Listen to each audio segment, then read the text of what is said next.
ఈరోజు మన వాక్య భాగం ఏమిటి అంటే, దేవుడు మనలను ఎందుకు పిలుచుచున్నాడు. హల్లెలూయా. దేవుడు మనల్ని ఎందుకు పిలుచుచున్నాడు మనకు తెలియదు కదా. హల్లెలూయా. దేవుడు సాధారణంగా ఎవరిని పిలడండి. నూటుకో కోటుకో ఒకరిని పిలుస్తాడు దేవుడు. అందులో నువ్వు నేను ఉండాలని ప్రార్థన చేయండి. హల్లెలూయా. హల్లెలూయా. దేవాది దేవుడు నీతో నాతో మాట్లాడాలని పిలుస్తాడు. పిలిచేటప్పుడు మనం వినాలా వినకూడదా? వినాలి. హల్లెలూయా.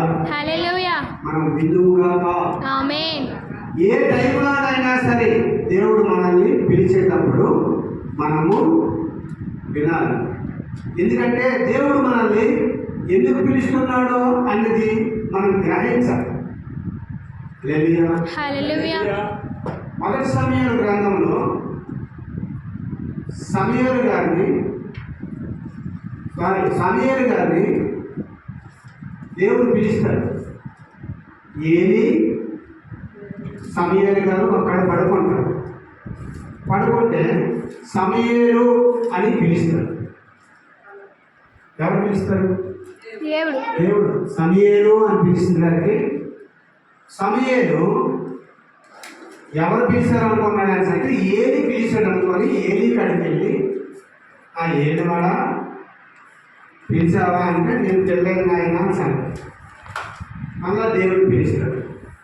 మళ్ళా పిలవగానే 3 సార్లు పిలుస్తాడు. 4వసారి పిలిచేటప్పుడు ఏలి ఏమంటాడంటే, నాయన సమూయేలు ఈసారి నా ఏలివాడ నేను ఆకర్షిస్తాను చెప్పు అను, నీతో దేవుడు మాట్లాడాడు అనేసి చెప్పు. దేవుడు సమూయేలుని పిలగానే అప్పుడేమంటాడు, నా ఏలివాడ నాతో మాట్లాడు. హల్లెలూయా. సమూయేలు మాట్లాడమంటే దేవుడు మాట్లాడా? మాట్లాడవద్దంటే మాట్లాడా? మాట్లాడమంటే సమూయేలు గారు నా ఏలివాడ నేను వింటున్నాను చెప్పు అన్నాడు. హల్లెలూయా. అట్లా దేవుడు మనల్ని ఎందుకు పిలుచుతున్నాడో మనము గ్రహించాలి.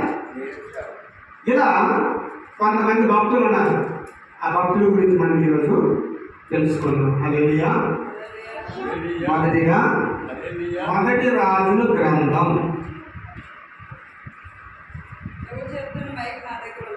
హల్లెలూయా.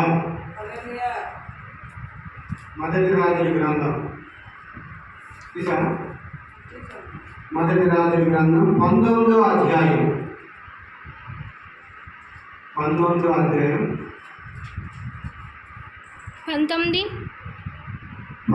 అధ్యాయము 9 నుండి 14 వరకు చదువుకుందాం.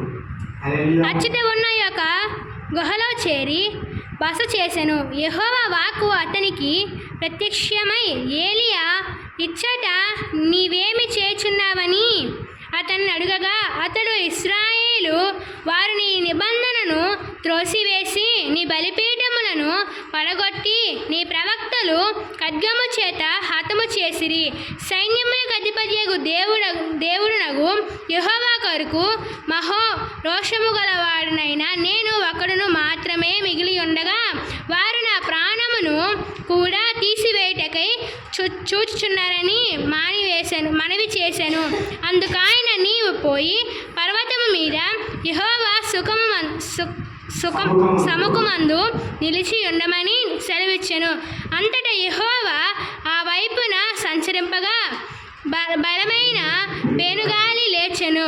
యెహోవా భయమునకు పర్వతములు బద్దలాయెను, శిలలు చిన్న భిన్నములాయెను.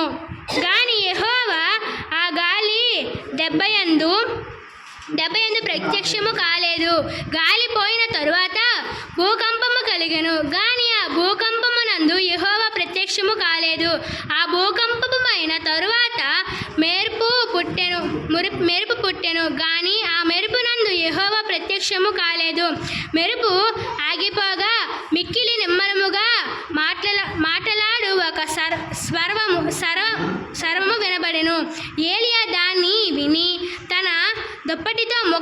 ఒప్పుకొని బయలుదేరి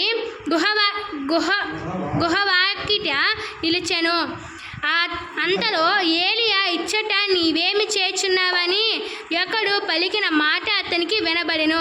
అందుకతడు ఇశ్రాయేలు వారు నీ నిబంధనను త్రోసివేసి నీ బలిపీఠములను పడగొట్టి నీ ప్రవక్తలను ఖడ్గము చేత హతము చేసిరి. సైన్యములకు అధిపతియగు దేవుడునగు యెహోవా కొరకు మహో రోషము గలవాడైన నేను ఒకడును మాత్రమే మిగిలి ఉండగా వారు నా ప్రాణము తీసివేయటకై చూచుచున్నారని చెప్పెను. హల్లెలూయా. ఇక్కడ దేవుడు ఎవరు పిలుస్తున్నాడు? ఏలియా. ఏలి వేరు, ఏలియా వేరు, ఎలీషా వేరు. హల్లెలూయా. ఇక్కడ ఎంతమంది ఉన్నారండి? ముగ్గురు. ఎవరెవరు ఉన్నారు? ఏలి, ఏలియా, ఎలీషా. ఏలి, ఏలియా, ఎలీషా.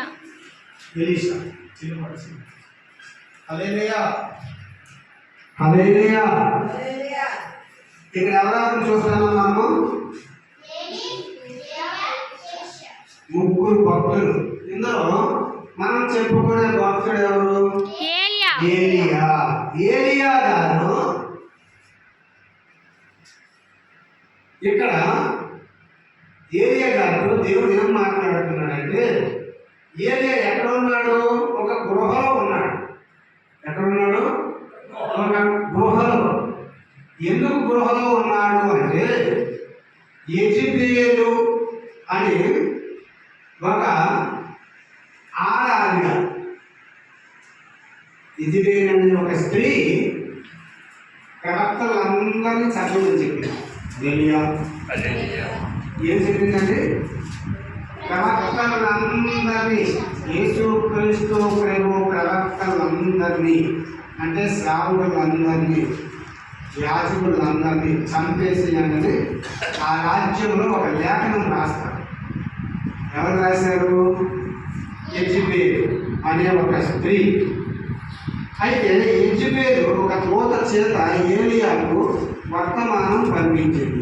రేపు ఈ వేళకు నేను నీ ప్రాణమును తీసివేస్తాను, వారిలో ఒకని ప్రాణం వలె చేయని ఎడల దేవుడు నాకు గొప్ప అపాయం కలుగజేయను. ఏలియా ఏమన్నదండి?